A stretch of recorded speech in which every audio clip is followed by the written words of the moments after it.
सबको दीपावली की बहुत बहुत शुभकामनाएं। मंचा सिंह सभी जो मेरे मित्र बैठे हैं उनको नमन करता हूँ। मेरे सामने जो लोग बैठे हैं मेरे सभी मित्र हैं उनको नमन करता हूँ। बहुत अभिन्न मित्रों से मुलाकात हुई है इस गोष्ठी के माध्यम से, और जब इस गोष्ठी की रूपरेखा बनी तो मुझे सचमुच मुझे खुद को भरोसा नहीं था कि गोष्ठी इतनी सफल हो जाएगी। सच मतलब जो सच्चाई है, अपने परिवार में हम लोग बैठे हैं और परिवार में उस बातों को स्वीकार किया जाना चाहिए।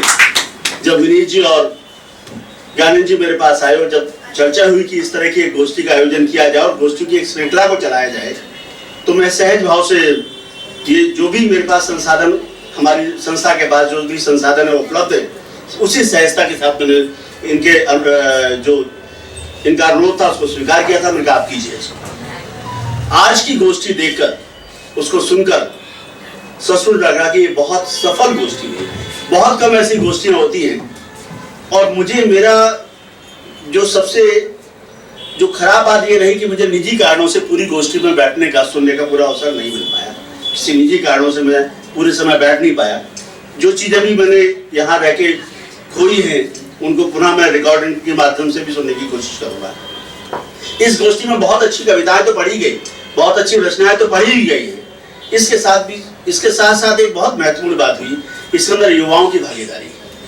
मेरे दिल्ली विश्वविद्यालय के जो युवा, मैं हमेशा कहता हूँ जब भाषा की बात करता हूँ तो मैं कहता हूँ कि पत्तों पे नहीं जड़ों पे पानी डालने से भाषाएं सींची जाती है हमारी। तो जो युवा बैठे हैं ये हमारी जड़ें हैं, चाहे वो काव्य के माध्यम से ही सही हम अपनी भाषा को वहां तक पहुंचा पा रहे हैं, उनको इन गोष्ठियों तक ला पा रहे हैं, तो हमारी सबसे बड़ी उपलब्धि है। ये बहुत बड़ी उपलब्धि है इस गोष्ठी की, हम उन युवाओं को यहाँ तक ला पाए।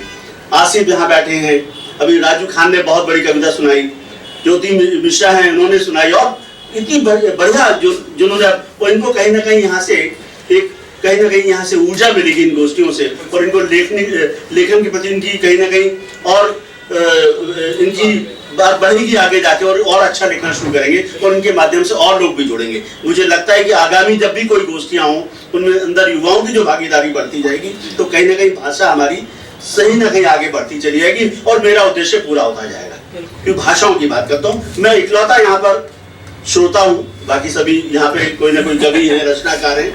मैं कहता हूँ पाठकों की और श्रोताओं की बहुत कमी है इस देश के अंदर। उस कमी को मैं पूरा करता हूँ, पूरी गोष्ठी में बैठता हूँ, पढ़ता हूँ, या मैं श्रोता के तौर पे यहाँ उपस्थित होता हूँ।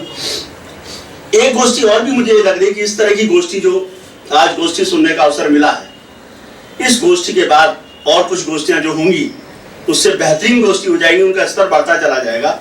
और दीपक जी, हम किसी बड़े कार्यक्रम की ओर बढ़ रहे हैं इन गोष्ठी के माध्यम से। शायद हम ये आज ये गोष्ठी को आप याद कीजिएगा, ये गोष्ठी आने वाले बड़े कार्यक्रमों की एक नींव का पत्थर साबित होगी। आने वाले समय में आप हम प्रयास करेंगे उन मंचों तक जहां तक इस गोष्ठी के जो वो स्वर हैं जो वहां तक पहुंचने चाहिए, उनमें आप और हम सब मिलकर प्रयास करें तो वो स्वर वहां पहुंचेंगे जहां इनको होना चाहिए था।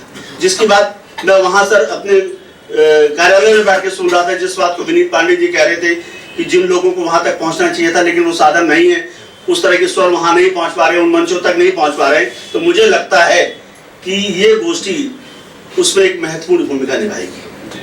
हम और आप प्रयास करें, हम लोग अलग अलग स्तर पर सक्षम हैं और एक बड़े कार्यक्रम की नींव रखी जाएगी, इस बात को मैं आशान्वित हूँ। तो बहुत लंबी बात ना करते हुए यहाँ पधारे हुए अपने सभी मित्रों का मैं बहुत आभार प्रकट करता हूँ। दीपक गोस्वामी जी, बहुत लंबे समय बाद इनसे मुलाकात हुई। डॉक्टर सतवीर जी को अचानक मुझे नहीं पता था कि ये आ रहे हैं, मुझे बहुत अच्छा लगा। मेरे अभिन्न मित्र हैं, सभी साथी बहुत, मैंने आसिफ जी को जो दिल्ली विश्वविद्यालय से हंसराज कॉलेज के हैं, ये सभी छोटे मित्रों के साथ ले गए। मैंने कहा कि आप अपने युवाओं को लेके आइए। मुझे लगता है कि अगले कार्यक्रम के अंदर युवाओं की भागीदारी 50% तक पहुंच जानी चाहिए। अगर इन गोष्ठियों के अंदर आप इस गोष्ठी के अंदर युवाओं की संख्या बढ़ाते जाइए, गोष्ठियों का स्वरूप भी बदलता जाएगा, समय भी बढ़ता जाएगा, उनके संसाधन भी बढ़ते जाएंगे। ये मैं आपको भरोसा दिलाता हूँ। हिंदुस्तानी भाषा का भी भारतीय भाषाओं के प्रचार प्रसार, संवर्धन, संरक्षण के काम कर रही है, और जहाँ पे भी जो भी संसाधन यहाँ उपलब्ध है, इस तरह के साहित्य के आयोजनों के लिए निःशुल्क उपलब्ध है। इस बात को आप इस बात को आगे तक पहुंचाएं। यहाँ जितने भी कार्यक्रम हो सकते हैं, साहित्य कार्यक्रम, जो भी कार्यक्रम होंगे, चाहे काव्य गोष्ठी हो, पुस्तक लोकार्पण हो, सम्मान समारोह है, उन सभी कार्यक्रम को यहाँ निःशुल्क किया जाता है, निःशुल्क किया जाता रहेगा और साहित्य को हम आगे बढ़ाते जाएंगे। जो भी संसाधन यहाँ उपलब्ध है, और मैं बता दूं कि हिंदुस्तानी भाषा अकादमी को कहीं भी किसी भी सरकार से कोई अनुदान नहीं मिलता है, कोई किसी संस्थान से कहीं कुछ पैसा नहीं लेते, कहीं से कुछ ये निःशुल्क रूप से बिल्कुल स्ववित्त पोषित संस्था है और अपने संसाधनों से इनके कार्यक्रमों को करने की कोशिश करती है। तो हम उस तरह के कार्यक्रमों को हम करते रहेंगे, इस बात को मैं भरोसा दिलाता हूं। आप इस तरह के आयोजन करते हैं, आप आए, बहुत बहुत आपका आभार, बहुत बहुत